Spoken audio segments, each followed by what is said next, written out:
A special thank you to each of our subscribers who make this channel possible. Here's today's story.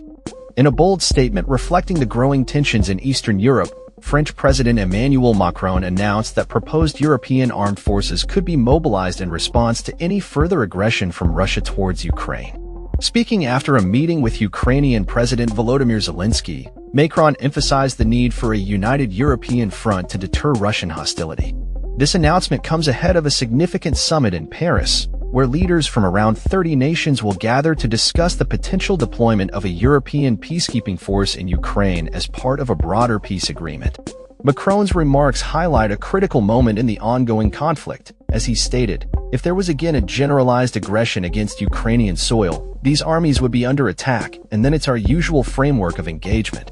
The French president elaborated on the role of the proposed European forces, asserting that they would not be stationed on the front lines but would act as a deterrent to any renewed Russian aggression. Our soldiers, when they are engaged and deployed, are there to react and respond to the decisions of the commander-in-chief, he said. The coalition-building efforts led by Macron and UK Prime Minister Keir Starmer aim to strengthen support for Ukraine amidst ongoing hostilities. However, the absence of the United States from these discussions raises concerns about the level of international commitment to the proposed force.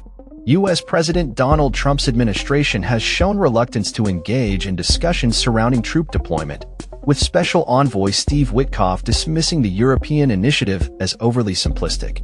Nevertheless, European officials remain resolute in their belief that any peace deal must be backed by security guarantees for Ukraine to prevent further Russian incursions.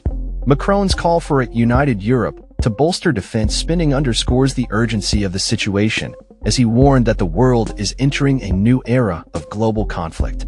The French president reiterated the importance of maintaining a strong nuclear deterrent while opening discussions on the strategic protection of European allies.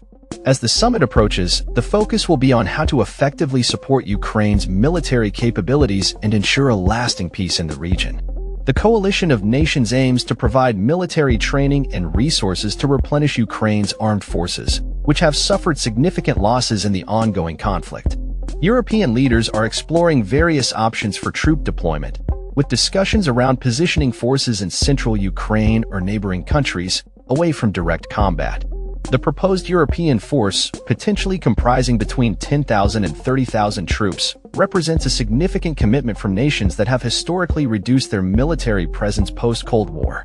As the situation evolves, the dynamics between European nations and the U.S. will play a crucial role in shaping the future of military support for Ukraine. With the eyes of the world on Paris, the outcomes of the summit could redefine the international response to Russian aggression and set the stage for a new chapter in European security. That's all for this story.